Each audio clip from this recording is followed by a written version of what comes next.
1978. A farmer in China earned, on average, less than $200 a year. That is not a typo. $200 a year. Fast forward 40 years. That same country has more billionaires than the United States. It consumes half of the world's steel, half of the world's cement. And it has done something that no empire, no government, and no economic system has ever achieved in human history. It lifted 800 million people out of extreme poverty. Let me put that number in perspective for you. That is the entire population of the United States, plus the entire population of the European Union, combined. Rescued from starvation in a single generation. The World Bank calls it the greatest poverty reduction story in history. Economists call it a miracle. But miracles are never free. We are told this is a story about capitalism saving the day, or about the genius of the Communist Party. But the real story is much darker. It is a story of a gamble, a story of blood, sweat, and a ruthless social experiment that treated 1 billion human beings as raw fuel for an economic engine. To understand how China saved 800 million people, we first have to understand why they were starving in the first place. And we have to ask the uncomfortable question, was it worth it? Before we dig into the ashes of history, if you want to understand the hidden forces shaping our world, hit that subscribe button right now. Because this story is just the beginning. The Ashes, 1949-1976. To understand the rise, you must understand the fall. In 1949, the Communist Party took control. The promise was simple: equality, the Iron Rice Bowl. No one would go hungry, but good intentions paved the road to hell. In the late 50s, Mao launched the Great Leap Forward. The idea was to surpass Britain's economy in 15 years. How? By forcing millions of farmers to stop farming and start making steel in their backyards. It was a disaster of biblical proportions. They melted down their tools to meet quotas. They left the crops to rot in the fields. And then the famine came.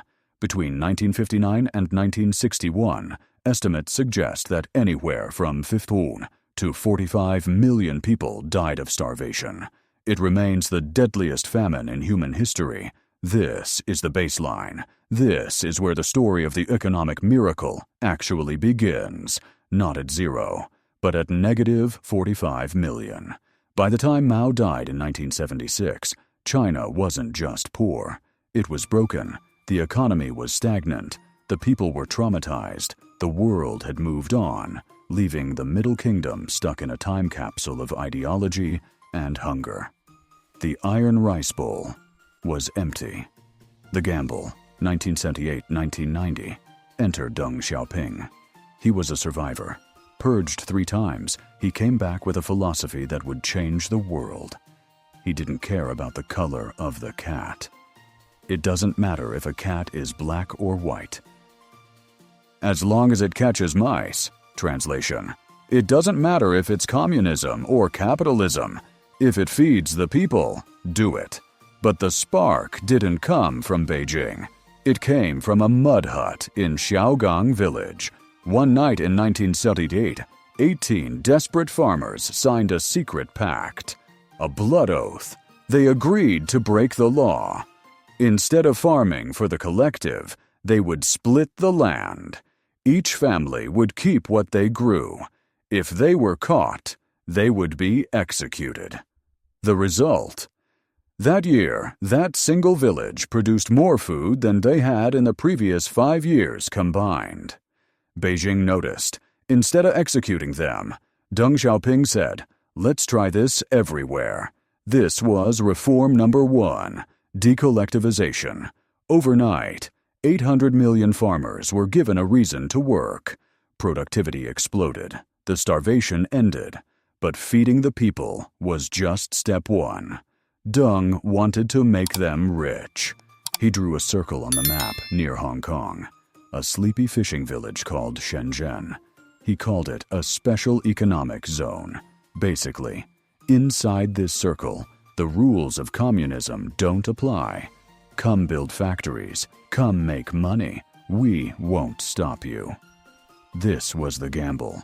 To save socialism, they had to invite the capitalists in. Foreign companies flooded in for the cheap labor. Chinese peasants flooded in for the jobs. The iron rice bowl was smashed. Now, if you didn't work, you didn't eat. But if you worked hard, you could eat meat. By the mid-'80s, the engine was starting to roar, but nobody, absolutely nobody, predicted how fast it would spin out of control. The Factory of the World, 1990-2008. By the 90s, the experiment was no longer an experiment. It was a machine. China made a deal with the world. You give us your capital and technology. We will give you the cheapest labor on Earth. It worked. If you are holding an iPhone right now, look at the back. Assembled in China. If you're wearing Nike shoes, check the tongue. Suddenly, everything came from one place. In 2001, China joined the WTO. The floodgates opened. Exports didn't just grow, they went vertical. But who was making all this stuff? Enter the migrant worker. Over 200 million people left their farms. They packed their lives into plastic bags and boarded trains to cities they had never seen. They worked 12, 14, 16 hours a day, 6 days a week, sleeping in dormitories packed like sardines. Why? Because that factory wage, as low as it was still 5 times higher than farming rice. They were the fuel. But burning fuel produces smoke.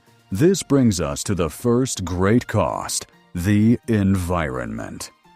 In the rush to get rich, nature was treated as an enemy to be conquered. Rivers turned black with chemical runoff. The air in Beijing became so thick you could taste the sulfur. They called it the airpocalypse. Estimates suggest that air pollution was killing over 1 million people a year prematurely. But the GDP kept growing at 10%, and when you are growing at 10%, nobody wants to hit the brakes. The infrastructure beast, 2008-2015. Then 2008 happened. The global financial crisis. The world stopped buying. Western consumers went broke. For a country that relied on selling things to the West, this should have been the end of the miracle. Factory orders vanished overnight. 20 million workers lost their jobs instantly.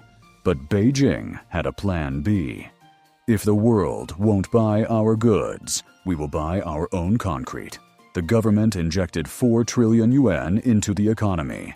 The order was simple. Build roads, build bridges, build airports, even if we don't need them yet.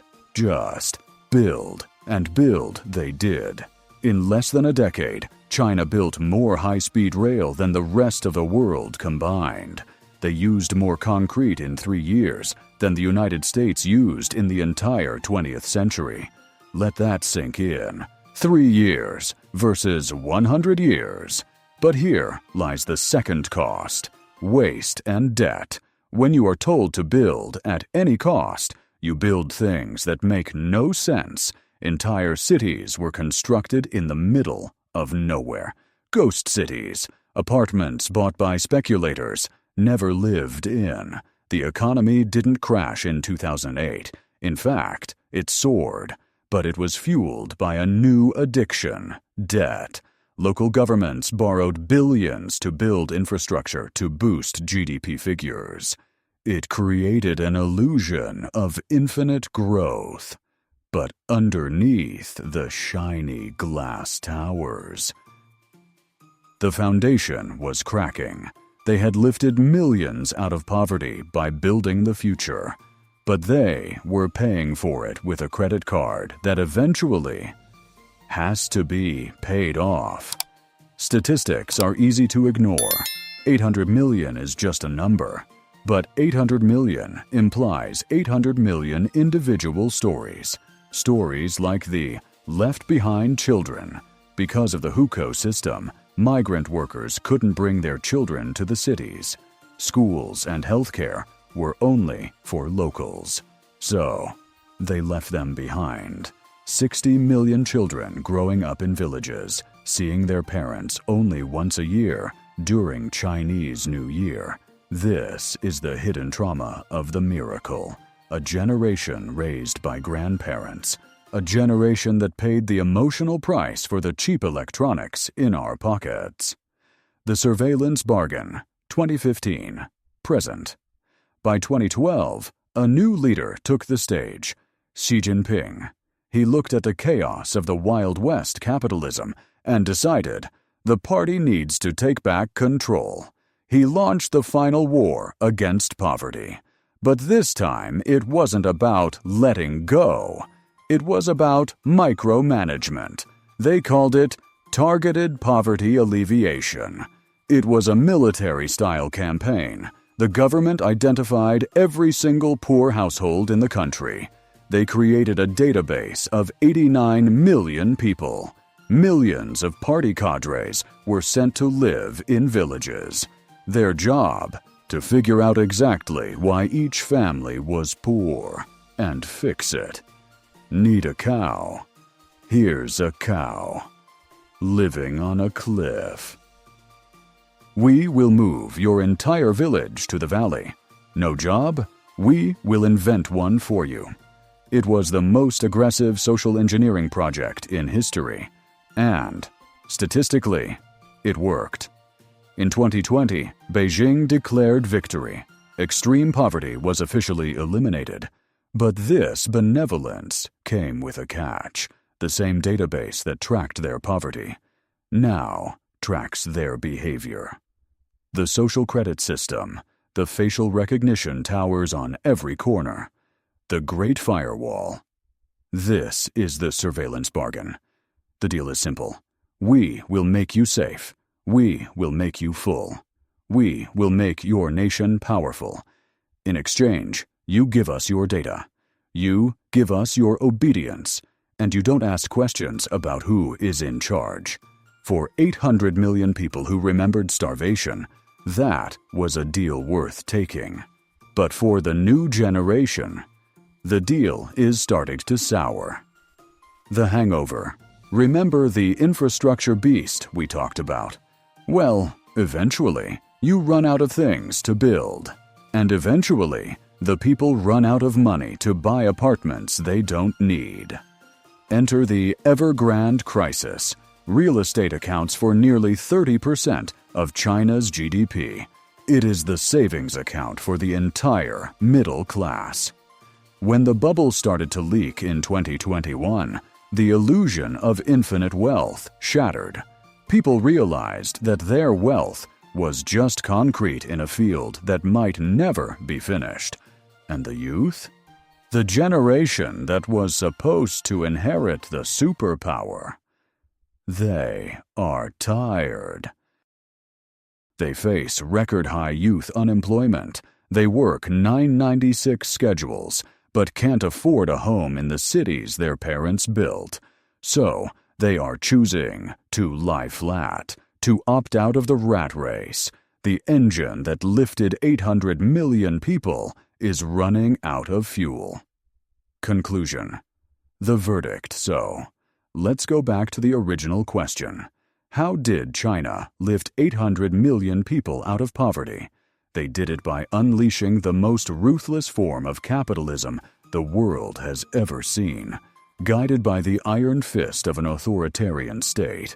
They did it by sacrificing the environment, by breaking the iron rice bowl, and by trading rights for rice. Was it worth it? If you ask the farmer who watched his children starve in 1960, the answer is yes, 1,000 times yes. Development is the only human right that matters when you are hungry. But if you ask the young graduate who can't speak freely, can't afford a home, and feels constantly watched, the answer is complicated. China proved that you can get rich without being free. The question for the rest of the 21st century is, can they stay rich without being free? Or will the cost of the miracle finally come due? Only time will tell. So, I turn the question to you. Was the economic miracle worth the human cost? Let me know in the comments below. And if you learned something new today, please like this video and subscribe for more deep dives. Thanks for watching.